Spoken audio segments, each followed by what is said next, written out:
Hi there, my name is Justin. Welcome to the channel. Today we are going to change out the exhaust back pressure sensor on the 7.3 diesel. So yeah, let's get started. First we're going to disconnect the batteries.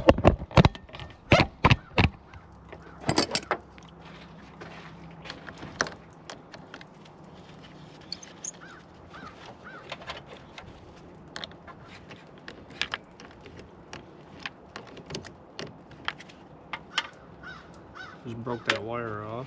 Not sure what it goes to. Can't be anything too important.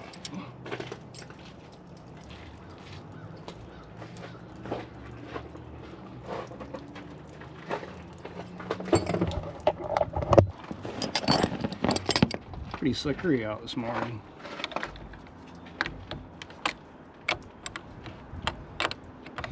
So this exhaust back pressure sensor in these older trucks play a pretty important role as far as just how the vehicle runs, how it warms up. And from what I have read, this exhaust back pressure sensor plays a role in how the transmission shifts as well, and this truck shifts pretty hard. So I am hoping to solve a whole bunch of problems. I'm hoping that you guys can see. So this is our sensor right here. I want to, there we go. We're going to hook this.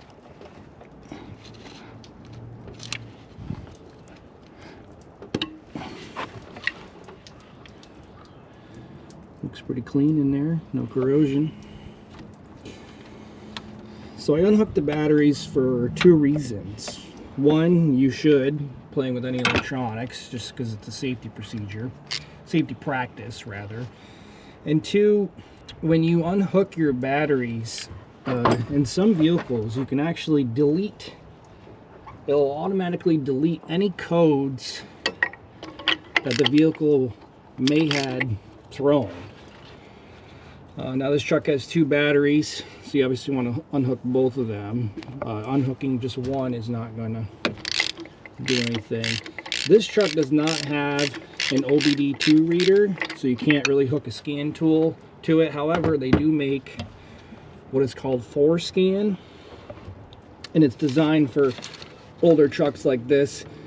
And you buy it. It's like an OBD2 to USB adapter. It's a big cord. I got mine on Amazon. You download the software, it's free. Pretty sure they do have a paid version as well. Yeah, you just download the software and then it will show you any codes that you have. So unfortunately I don't own a laptop, I just have desktop computers. And so for me, I did this earlier in the season. I actually brought the desktop outside, set it on like a little cart, and then hooked it up.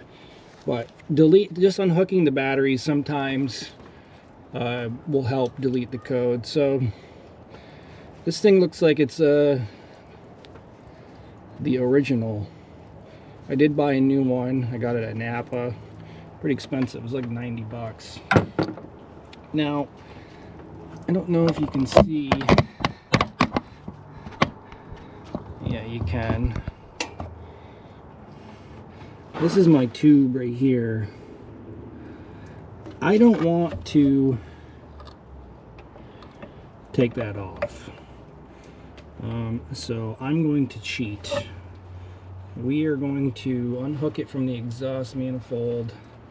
I'm going to douse it with brake parts cleaner, and then I'm going to spray it with air hose, with the air hose out, and see how that works for us.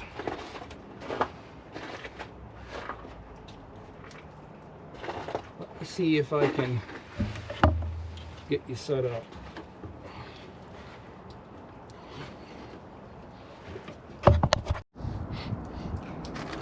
The old sunshine decided to pop out. That is bright. Alright, to save you guys the agony of watching me turn this little tiny nut down in there like 1/16 of a turn, 97 years and a day later, we finally got her. But that's where the pipe connects into the exhaust manifold. Let me see if we can get a bit of light in there. So what I'm going to do now is set you guys up here. I'm going to spray that tube with some brake parts cleaner, chase it with some air, and we'll see if we can get some junk coming out of there. You let me know. Tell me if you see anything.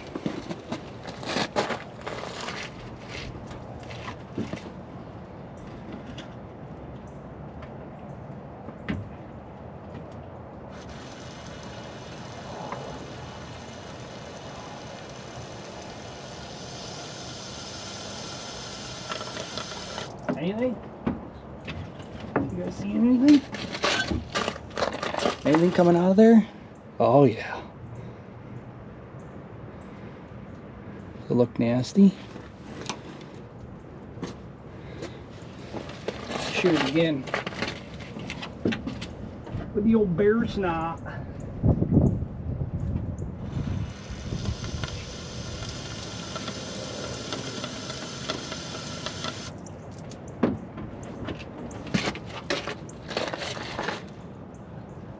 It looks pretty clean.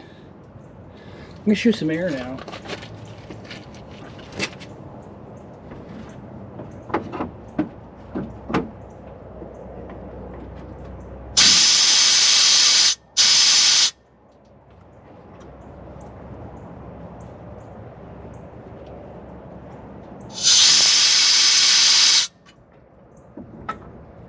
I found a little cubby hole up here that I can look down and see as well.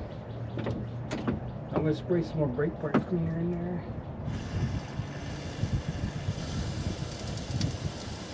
Oh yeah, it's coming right out of there. Nice.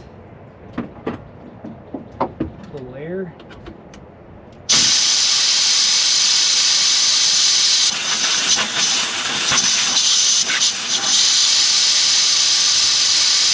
I think she's clean.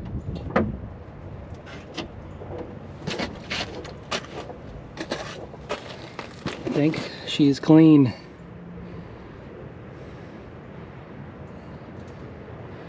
Like clean that off a little bit too.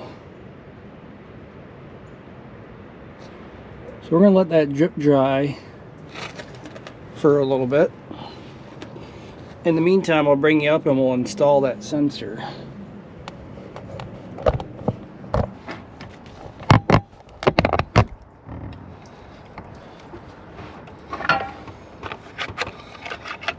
Alright, so this is our new sensor. Brandy new. This is the old one.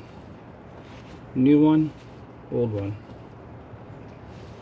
We're gonna throw that in there. Down in that little cubby hole.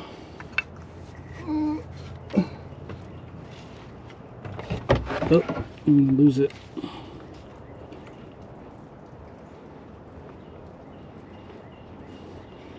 Don't want to cross thread it.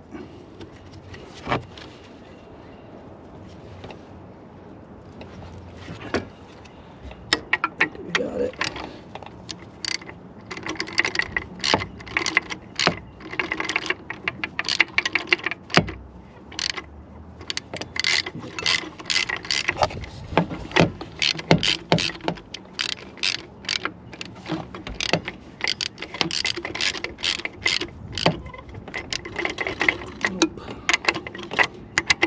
Enough of there.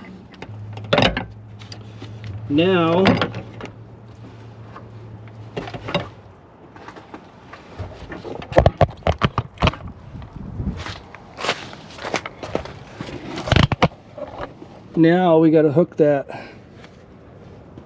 Alright, so we got the tube reconnected. That only took about 10 years and 2 days, so much faster than getting it off. I'll still have an oil leak or something going on. Yep, definitely got a little leak.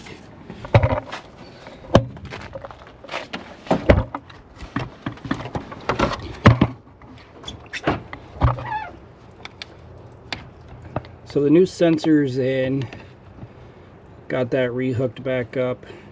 Going to hook the batteries back up and then see if that fixes our problem. My rag is soaked.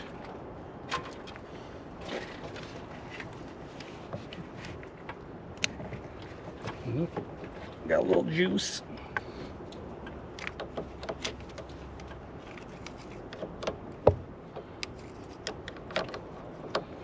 Yesterday, I didn't record it, but yesterday I had come out for about an hour or so, and lens is looking a little dirty. I had about 25 wires hooked to this ground on the battery. That was from the previous owner. So I found some grounds on the firewall, which right here got some of the wires off the ground. I don't know why people do that. Like, you don't just if it's a ground, you don't have to hook it to the battery. Just find a nice, there's grounds literally everywhere all over an engine.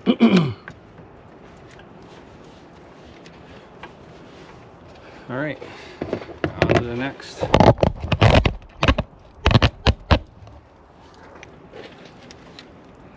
Pretty sure this wire doesn't go to anything. And it's just a ground anyway, so it's not like it has power. So I'm not gonna worry about it right now. Unless, of course, the truck won't start, but pretty sure that has nothing to do with it. It's actually quite a little job to change out that exhaust back pressure sensor there. So I'm hoping that with the combination of changing out that sensor, unhooking both of these batteries for, gosh, it's probably been close to a half an hour now. I'm hoping that that has deleted any codes that may have been in the computer module, the ECM. We'll find out. So typically what would happen with this truck on a cold start, you know, I'd let it warm up for 10-15 minutes. I would go to take off and you would hear just a consistent like vacuum leak almost. It's like psh, psh. I think I have a clip that I took. I'll put it in here so you can see it, and then you'll have an idea of what I'm kind of talking about.